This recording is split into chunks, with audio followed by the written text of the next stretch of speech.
But welcome, and we have a. I'm going to go first since Brian was covering last time, and Candace, I'll come pretty quickly to your comment in chat, and I traded emails with people. Like, guy sent a note to me and said, "I'm short the S&P 500, and should I just throw in the towel?" And my response to that, I always say, always be hedged. Always be hedged. You don't know what the market's going to do. I'm going to look at the data. Uh, but I also say never throw in a trade that is short at the top of the market, and never throw in a trade that is long at the bottom of it. And I don't mean price wise. I mean demand supply wise. Doesn't mean it's going to save you. But a long time ago, I said, what happens if you miss your exit? So you've got a position, and you bought it out of the daily trading ideas, and it was at 10 and supply was falling, and then you got busy. I've had this happen. I went sailing with a position in Netflix that I should have sold. That was years ago, but it remains, I believe, the worst trade ever for me. And so what do you do? Well, everything goes in cycles. The general cycle in demand and supply in the data is about 15 days. It runs from expirations to expirations oftentimes. So if you miss it, and there are exceptions to this, you will likely have another opportunity. And to me, it's better than compounding it by selling when now you might as well wait for the next opportunity. That's how I think about it. So Candace, to answer your question, if you're short the market and you think, well, it just keeps going up, I mean, what do I do? Do I just take the loss?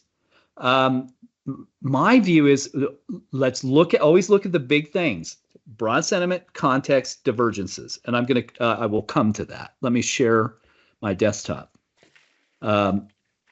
Because context should be a huge influencer of what you do, as should broad sentiment. So this is where I want to start, just because I've got this up, and I have not fully answered your question. I know, Candace, but I want to talk about, is the data surprising to us, to me? This is a view from September 1, 2023 to present. Broad sentiment, I just used a custom range, but clearly we are in this period where we've had this pardon me, very extended period above the red line. It is not uncommon. You could go look at I'm looking at this part of the graph. So the green, all this stuff, not the price, which is SPY up here, but just demand. And so that's a long time above the red line. It is not unprecedented. Back here, following a change to monetary policy, we had this very extended period. What we didn't have here was this high spike on the supply side. But here it's very much like buying a stock that's at 10 with declining supply. You would stick with that until those conditions change. So this is not unprecedented. And is the market doing what you would expect? Yeah, when you have strong demand, the market has a long contrail. It can continue to rise. The rate of gains probably slows. But to me, the data are exactly what one would expect. I'm going to come at the end to something about this. Then you go to context. And so context is I'm going to go over here to how it works and show you the options expirations calendar. And people overlook this, as we've talked about before, but it is so often the turning point for the market. Not always. We can only operate in central tendencies. Patterns are not the same over time. A pattern from 5 years ago is not going to mean precisely the same thing that it would now, because everything's changed. The amount of money in ETFs was a fifth 5 years ago of what it is today, maybe even less than that. There wasn't this explosion of daily 0 days to expiration options. There are all kinds of things that were not there that are today. So you can only rely on central tendencies. But let me zoom this in. Here's where we are now. Context. Here's where we are. Today is the 15th, and index options expired at noon, and they'll have to be reset. The the April series of we call it triple witching, um, but generally options are going to expire on the 16th. New options will trade on the 19th, and VIX options will reset on the 20th. It's the whole volatility as an asset class. Now, I don't know what's going to happen around those things, but a lot has happened between this series and this series. And people paid for this series based on what had happened in the preceding series. And this was where daily volatility in the market hit 7.2%. In SPY, 600% above norms. And so I don't know what's going to happen, but if you are, and I've got a short position, the only trade I made this week was selling my long position. And I always be hedged. At the moment, I'm not hedged, and I don't prefer that. I have plenty of resources to go hedge. I've got a lot of resources in cash. I'll make decisions on it. If I have to protect that position, I will. And I think Brian's going to talk about de-risking a trade. But the reason that I would be reasonably comfortable with this is that something will happen in here that will differ from what has been happening, because it's an enormous complex. Again, I'll say people do not appreciate that it's 20% of market cap. I can look at United Health Group, and a lot of what happened to it yesterday was the news came out right into options expirations, and people just, those things were suddenly worthless. And so all of the value of those derivatives positions gets marked to zero, and you see it come out of market cap. And so that can happen in the market. I don't know what's going to happen. And in some sense, I will just take it as it comes. But this is how I think about it. It's not the time. It's not when I would, I'm not going to go throw in a trade. Let's see. Let me get back to my screen here. Here, right into options expirations when we have not seen the consequence of a long top and extreme levels of this isn't crushed all records. And what does it mean? Well, I can tell you what it's comprised of. What it means has yet to be known. But what it was comprised of is this: there was very little underlying real buying and selling. Investors neither bought nor sold heavily during this period of immense volatility. And yet the market soared. Well, if the market is soaring, people are buying stocks at higher prices. Well, where did they come from? I mean, if not a single holder of a stock were to sell a share, how could the price go up? Well, those of you who know market structure understand that prices can rise even when there are no sellers if market makers create stock to fill trades. If a trade comes in and the price to the bid to buy is $20 and the offer to sell is $20.01, and my order is marketable, meaning it's between $20.00 and $20.01, that is a marketable trade. And if it's 100 shares or less, it must, by law, instantly fill. That's the law. It's the automated system under Regulation National Market System. It's the only way that trades can move to wherever the best bid and offer resides. And so if you have thousands of those coming from Susquehanna, Citadel, Jane Street, and so on, the market can soar. And all of the investors are participants in that because they own equities, but they're not the ones who fed the trade. And that is what this reflects. And this has to reset. They got a lot of time. There's a thing called value at risk. I was reading an article in Risk Management this week about JP Morgan. So all the big banks have to report how they conform to value at risk rules, part of which came out of the Dodd-Frank legislation. In this particular instance, banks have limits on how much risk they can take. JP Morgan has had back-to-back quarters in which never happened before in the bank's history, in which it exceeded its value at risk by more than 150%. Now, it might be for a very short period of time, but they're very concerned about that. A firm called Hudson River Trading is now in the business of buying wholesale order flow from retail brokers like eToro, which just went public. You can go look these things up. They're one of the buyers of the retail order flow that comes through eToro. And they didn't get into that business until they were confident that they understood their aggregate value at risk, is how they described it. They said, we're making markets in stocks, ETFs that may have exposure to those stocks, and options that have exposure to both. And in order for us to do this successfully, we must understand our exposure in aggregate. So all of this is very weedy, but I'm going somewhere very simple with all of this. This, contextually, is very extraordinary. It's an extended period above the red line. That is not unprecedented, as I pointed out. It happens.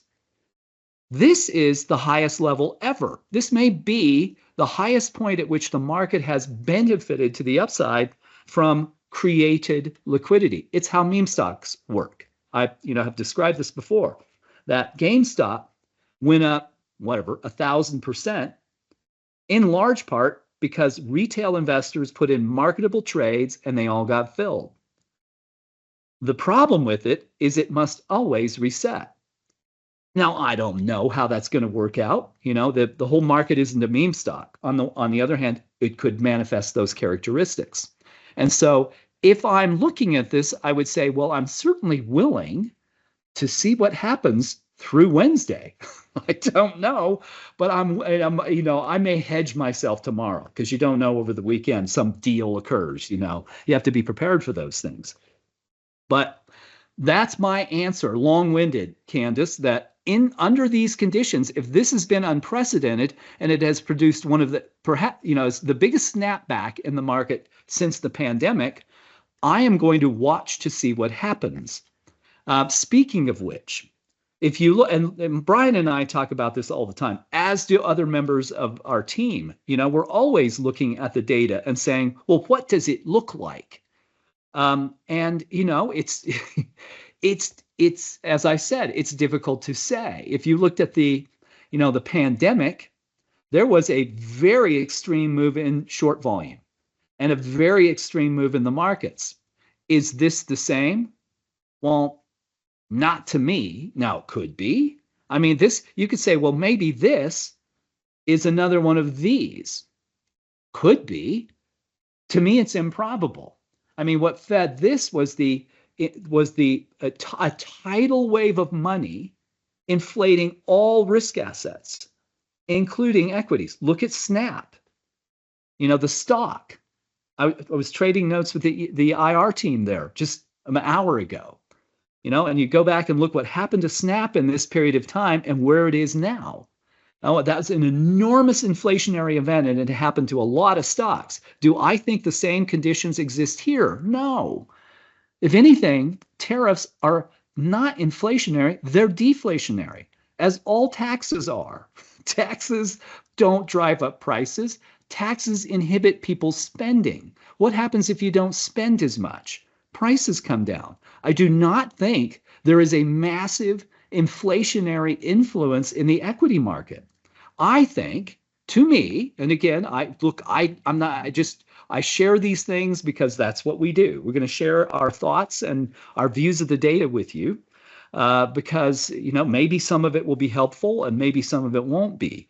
But this is what I see. Maybe this is what I want. Let me adjust this. Bear with me a second here.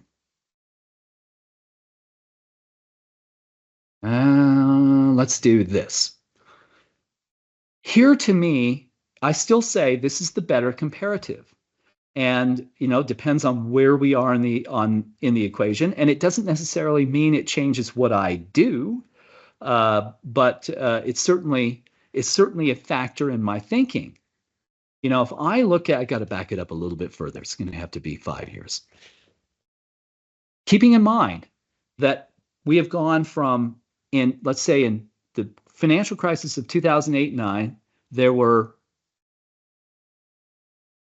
somewhere between $400 and $600 billion of assets in ETFs. Was not a big complex yet. People had not bought into that. The index funds ruled the day. You get to this period of time, and they're certainly much larger, but were there $4 trillion of assets in ETFs? Maybe. So I look at this pattern and say, this is like this. This is just a much larger pattern that reflects the tremendous growth. Now, $11 trillion in ETFs, record upon record upon record in options, and an underlying basket of equities that does not materially change. There are 120 stocks with 100 billion of market cap. And, that's 65% of market cap. 65% of market cap is in passive large cap blend equities. And so I look at everybody's guilty of confirmation bias. Because I think that this whole pattern has not played out, that we're not going to have some race off into another bull market because I think the beginnings of a bear market exist. I have confirmation bias. Do I then look for data points that support my thesis? Well, I might, because it's human, right? It's the Heisenberg uncertainty principle. Whatever information you bring to something will introduce an element of uncertainty into whatever data you were looking at. So I don't know. But to me, we're at the beginning or somewhere into the beginning, not at the end of these developments. Now we'll see. It doesn't change the fact that I'm going to do the same thing over and over. I'm going to go say, well, are there opportunities to trade individual equities? Is there opportunity to trade the market directionally? And what is broad sentiment? Context, divergence. So I'm always going to come back to, and I look at the demand supply equations in the market. There's no question you can see how much the supply side has come down. And I'm almost finished, Brian, and I'll hand it off to you. In fact, that's a big thing to look at. What does this mean? Well, if you calculated on a daily basis, we've had an 8% decline in short volume. And the principal behavior behind it is fast trading. As I told you, they're going to have to remove the liquidity that they supply. They're doing that at very high cost. So how then do you offset that risk? Brian, you may touch on this, so I'll try not to steal your thunder. But you can see that SPY is doing the exact opposite. So that is a way to mitigate your risk. Now, SPY is not predictive. It is descriptive. It tells you what is occurring. Well, what is occurring is demand remains very strong, but supply is dramatically increasing in the derivatives. And this is occurring at options expirations. ETFs are derivatives. They're just a different kind. They're actually an asset-backed currency because there are equities that trade or the equities that back them. But there are equities that back options. What backs the US dollar? Economic output should be some asset rather than debt. But as it's construed, our currency is backed by debt, but it's backed by something. So I look at all that, and this is where I arrive. Candace and whoever else has this question, I would say I am willing to see what happens for a few days in context because things are changing. So I'll hand it over, Brian, to you, and we can talk about what's next after that. One question for you, Tim, before I take over. Max has a question about short covering at these elevated levels. So short covering at these levels all depends on your investment horizon. So if it's primarily market makers who have investment horizons of a day or less, that's how a high frequency trader said that to me. I said, how would you define what you do? You get called market makers, speculators, arbitrageurs. He said, we are investors with an investment horizon of a day or less, and we deploy our own capital. So if you're covering and shorting within a day, it's difficult to know where they are on that economic scale. But on a cumulative basis, it's clearly occurring at these levels because people have value at risk.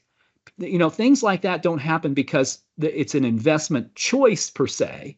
It is that you always have to think about the motivation. For you and I, what is our motivation? I always say my motivation is purely to deploy capital and produce a return on it. That's it. Over some reasonable period of time, and there are different periods of time. For a bank, the purpose of their actions in the capital market is the same. It's to transfer risk and profit from that. For Citadel, it's an investment horizon of 400 milliseconds. For Warren Buffett, it's an investment horizon of 27 years, the average holding period of BRKA. So, it just matters where your time frame is. But to have short covering at the top rather than on the way down, and you go back and look at the data. This often happens at when the market pulls back, right? If you have to cover, it's not good. It can accelerate things to the downside, ironically, and yet it makes sense. Now, if you had to reduce your value at risk, you may have to sell something. So, again, is there some confirmation bias in that conclusion because I've got a short position? Maybe, but I'm willing to see. Good stuff. Good stuff. Thank you. Thank you, Tim.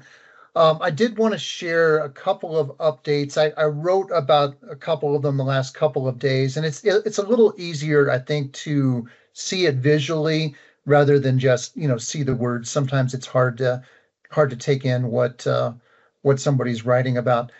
The first one I wanted to mention was just talking about the red line. Tim already mentioned this, but you can see we've been above the red line for an extended period of time. And I wanted to take a little bit more of an in-depth look at that. I wrote about it either yesterday or the day before. And let me show you what this looks like. I updated my spreadsheet.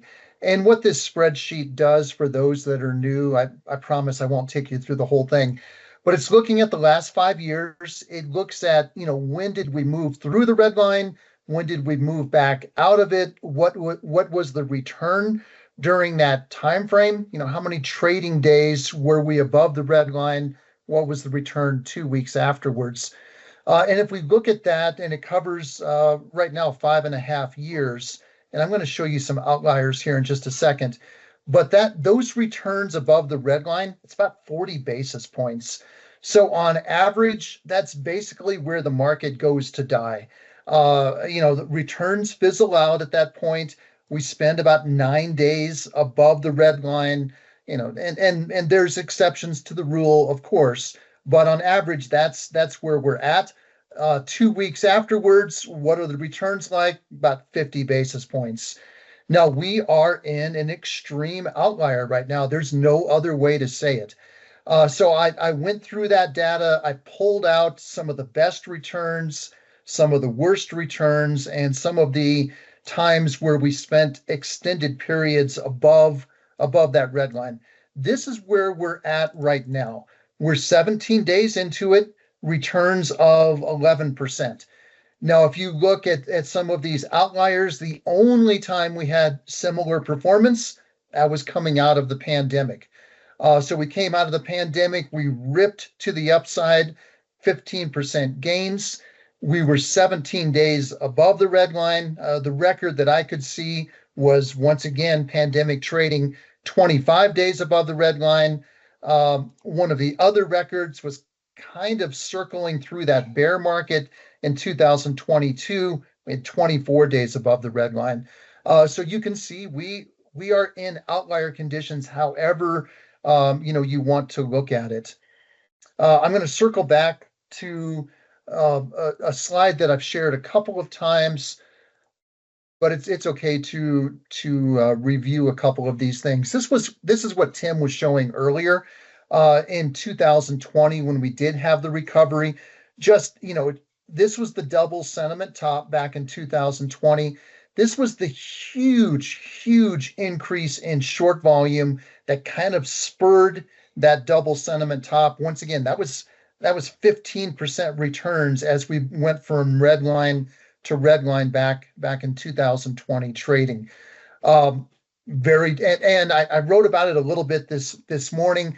What essentially happened, and I pointed out here, once we reached in options expirations that year, it kind of stumbled just a little bit after expirations.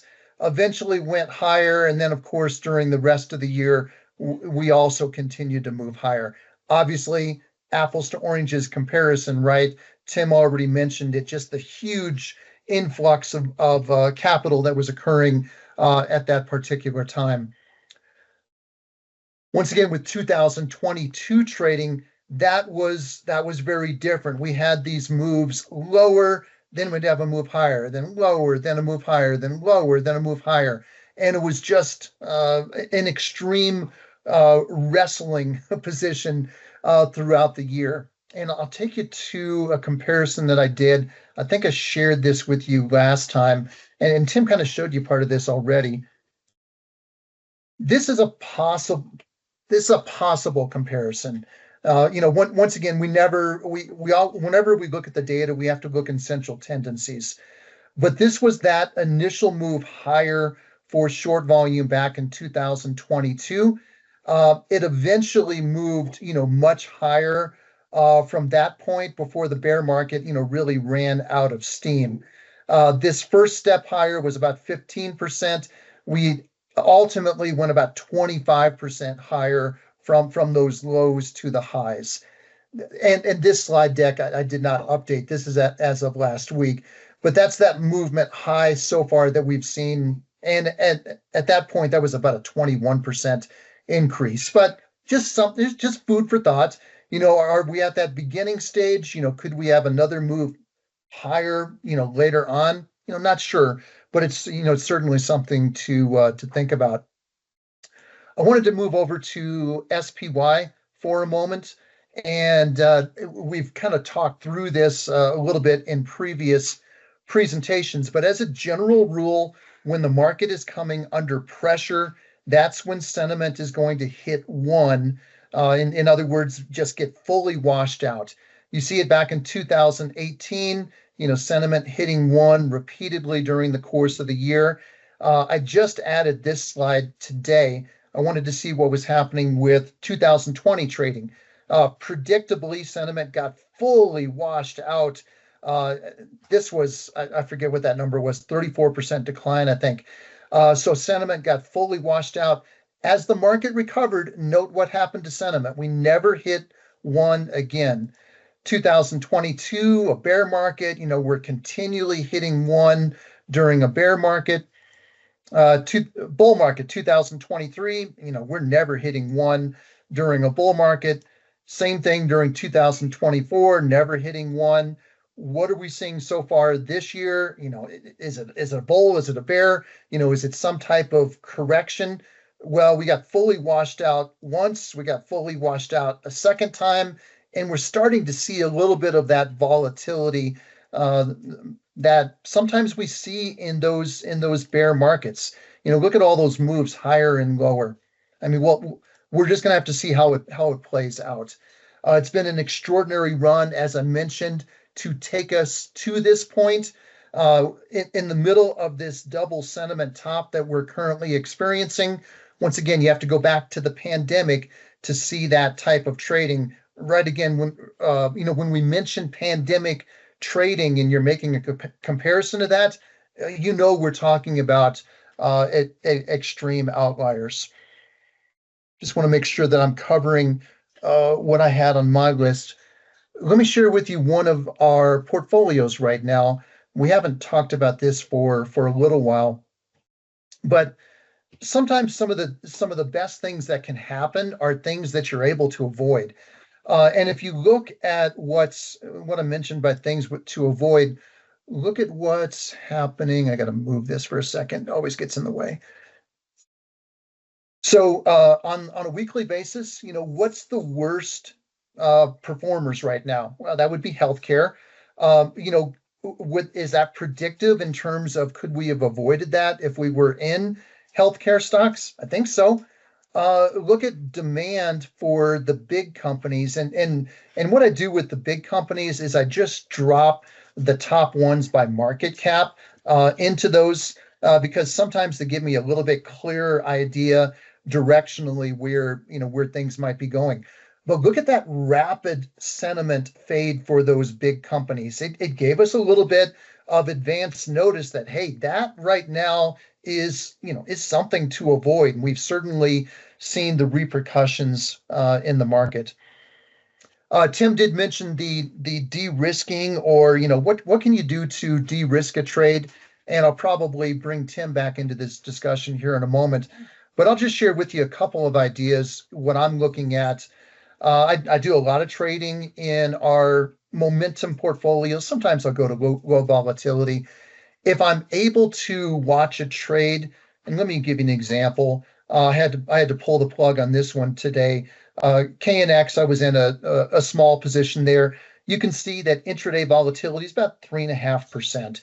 So what I'm going to do is, if I'm around during the course of the day, I won't put an actual stop limit in, because I don't want people to game that trade.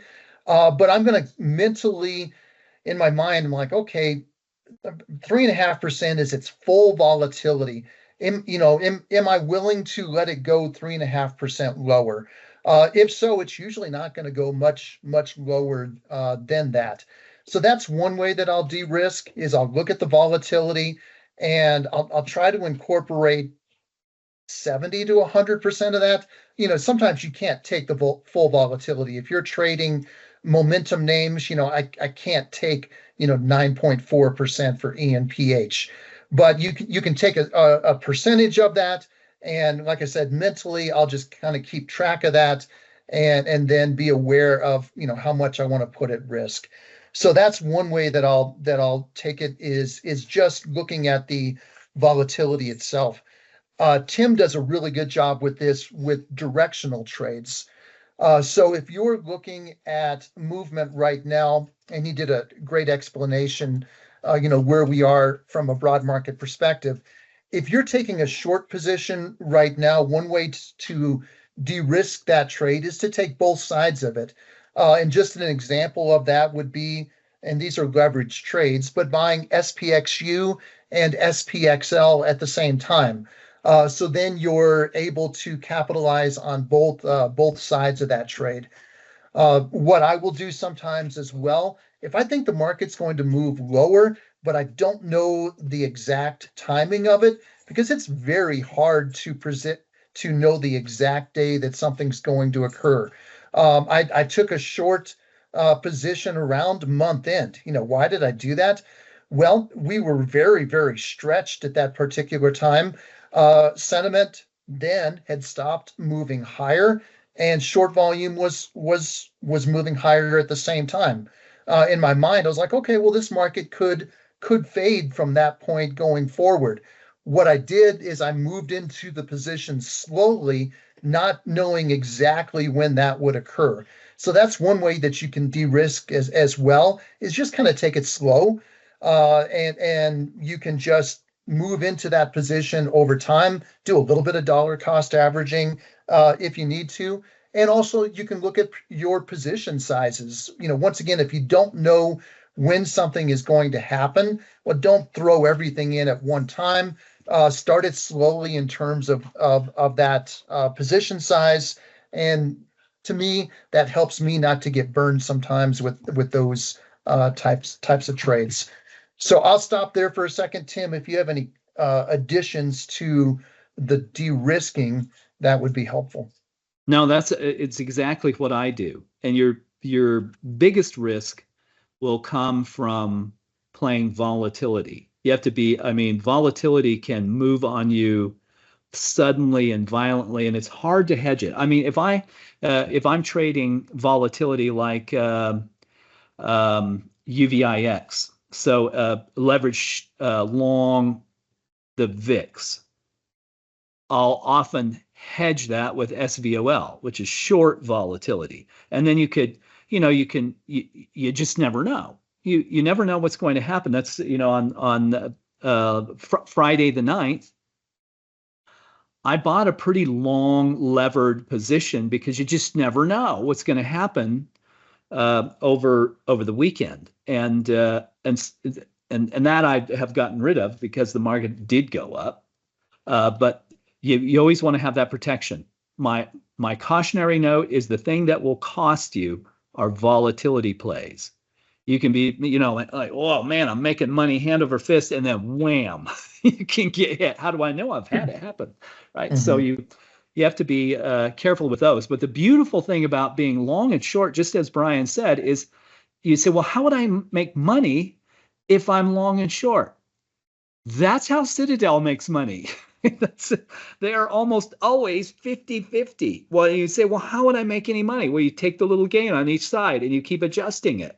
That's what you do. And you'd be surprised at how often that will work very effectively. You can have realized and unrealized returns, right? So you realize your gain and you don't realize the other side. And then the market moves the other way and then you realize that side. And if you keep doing that, you keep adding cash. I mean, it's really pretty effective. And again, I'll say the piece that will hurt you is volatility. Say when demand has flattened like that, even though it's screaming hot, what happens to volatility? It erodes. Now, do I think Hmm. we are in a position where we could have a sudden spate of it again? Yes, I do. You look at how volatility has returned to normal, and yet we're in extraordinary circumstances. All the risk premia that people paid for risk management that is in this series of derivatives, the extreme level of shorting, the fact that people are covering at high prices. To me, these are all things that could feed into a dramatic volatility event that would catch people out. And am I interested in that? Yeah, but that's not a trading strategy. Those are speculative moves that you only make in a high probability case because it will cost you. But that long Hmm. short strategy at tops and bottoms in the market, very effective. I'll give you one little tidbit too, because we're running data all the time. How do we know that those things matter? I run portfolios that are momentum, quantitative. These are the very same things: quantitative, low volatility, combination, take 2%. I ran an entire 5-year portfolio on take 2% and it's divergence. You're trading momentum and taking 2%, crushes the market. Um, if I remove the short volume requirement of a 5-day downtrend and less than 50%, 2/3 of the returns go away. So the supply side does matter. It is not the determinant of your profits, but it is the determinant of the size. And that's why we keep coming back to it. Because you could say, well, how do we know mathematically that short volume makes any difference at all? I mean, we just saw that there was massive short volume in the market and it went up. Right? There will be a consequence. The market is always cause and effect. And let me see, I'm going to, and I will stop with this, but I want to share something to this end that we were looking at internally and realize all these things feed into, and I'll share my screen. I just had to get to it here. It doesn't work. Into broad sentiment. You know, everything that I'm going to show you goes into the model. If you were trying to use this thing on my screen to make any kind of trading decision, your eyes would glaze over. Demand and supply are very simple and what the trend is over time. Joe, yeah, okay, I've got you queued, Joe, because I want to hear your question. But let me just explain what this is telling us. This is the data for the 504 stocks comprising the S&P 500, and we track it all the time. And here's what I mean. On a daily volatile basis, this was actually May 13th. You add another day, it's 8%. So it went from 55% to it's now 51. That's a huge drop. And it's all this audience that's doing it. It's all the market makers. And if you look at the actual buy sell balance, and all of this feeds in, they're all part of our mathematical model that becomes demand. There's no net buying. I mean, as good as the market has been, all of the gains for the market came from this. See these huge green bars? That's the degree to which prices were closing above the midpoint between April 22 and April 30. And that was juiced by principally passive money, principally big buyers of ETF baskets. They knew, right? They knew which directions things might go. Then machines have been principally responsible since. You could say active money, those blue bars, they're very mathematical de-risking occurring in there. in May. But see where it's red, green, red, red, green, red, red, green, red. Wherever it's red, that's a net selling day. Not by much, but literally since the 1st of May, there's been way more net selling than buying, and yet the market has gone up. Well, how can that be? There's your answer. You know, it's the Sherlock Holmes adage that when you eliminate the impossible, what remains, no matter how improbable, is your answer. And you could say, well, Quast, how do you know your data are correct? We've been doing this a long time. We have a lot of vetting in these data. We can calculate prices into the future and compare them to the S&P 500. And over a year-long period of time, we have nearly 100% correlation 5 days out. So are we pretty confident in these data? Pretty confident. Everybody can be wrong. But that's why I look at the data and say it is so extraordinary that it could blow up. I'm not saying it's gonna, but it's part of the reason why I can make a calculated and fairly confident short bet on this.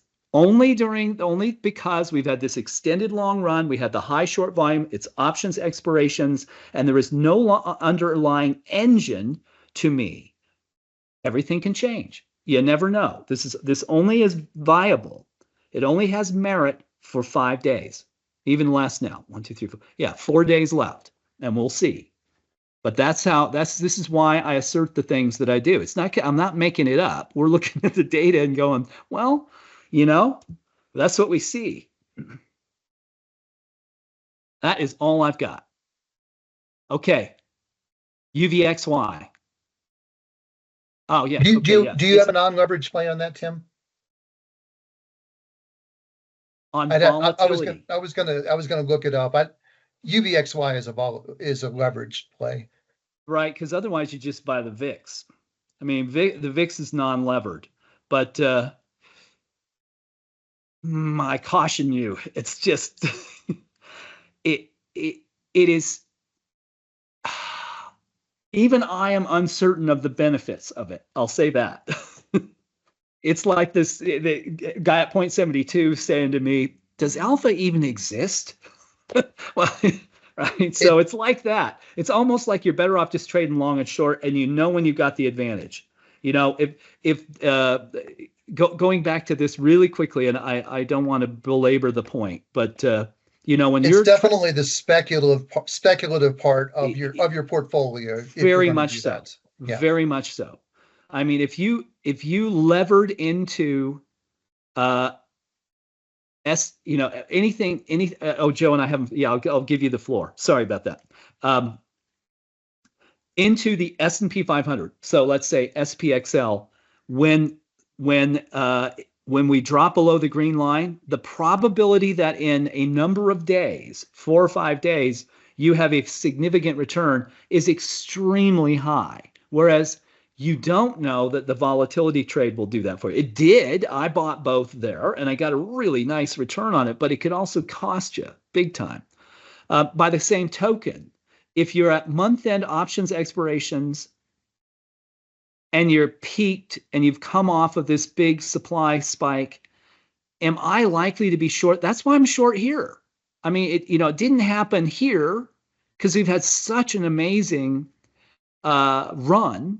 It's so enormous, even by comparison to this. It's so much larger. But is it possible that the same consequence happens? Well, I don't know, but possibly. So those are things that can really produce returns if you're trading the market versus the daily trading ideas. Daily trading ideas in diverging demand and supply are awesome. You just take your little gains. At tops and bottoms, I shift my attention to trading the market. And there are no certainties, but you just play the probabilities. Okay. Joe, please. Sorry about that. Yeah, no problem. As far as the broad market sentiment goes, if demand is over the red line, it's super strong demand. As it starts going down, is that considered a trend in also price? Or as demand goes down, I don't necessarily know if the price goes down.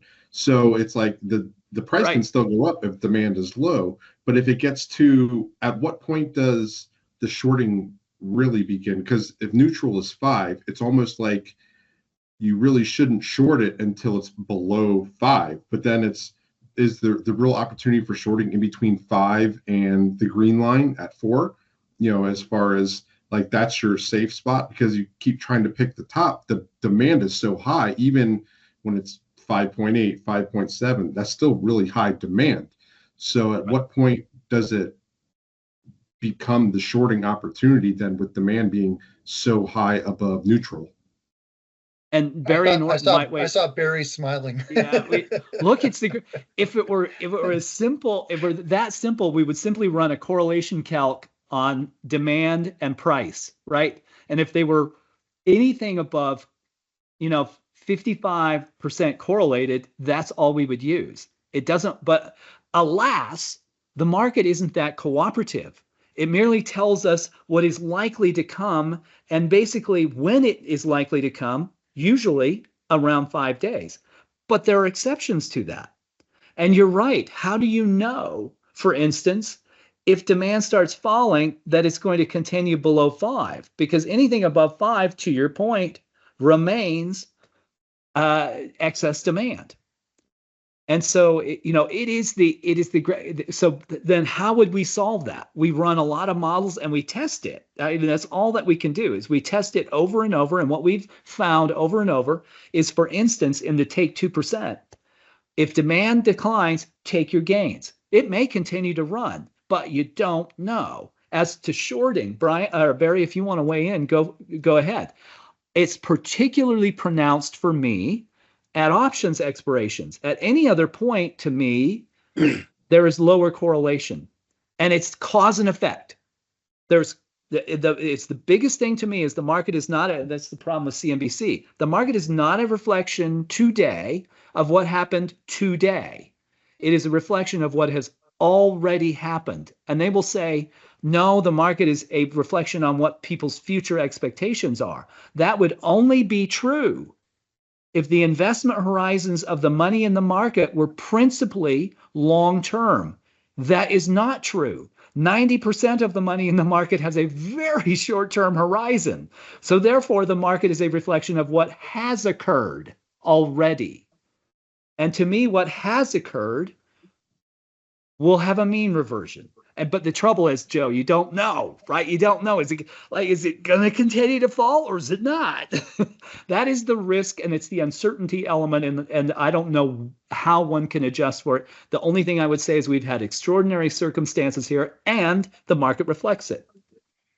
And I would jump in and say that if you do the reverse of the momentum portfolio and you design it such that 10 being the extreme for demand, once it comes off 10 and it hits 9 and you've got short volume increasing, that's when you start looking at for good shorts. If the wind is at your back in the market, be a little bit more cautious and look for confirmation.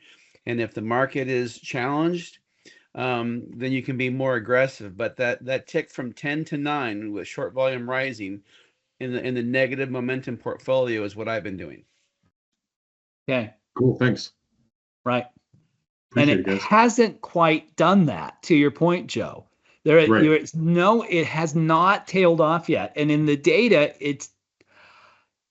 could something take it apart? Yeah, well, it's not happening today. Now, we'll see, but that's a tail down, I think, is in the models. That's what we always see too. It works. And just a quick reminder, when we saw the market change last month, that was 1 day after expirations. So we were week into expirations. We had a really bad day that Monday, and then the market took off like a rocket ship on Tuesday. Yep. So that's just a consideration. Even if we have market direction going one way for the next couple of days, that could change the early part of next week. So just be careful in your positioning for a little while. I'm seeing prognosticators, talking about bull traps. That's out there. Buying at the top, that type of thing. So right. And if you look at Netflix, I think it was on the 9th that it ticked from 10 down to 9. But the clue not to short it was the fact that supply was continuing to drop. And so you look at what it's done today, it's just done the complete reverse. Yep. Mhm. Yep.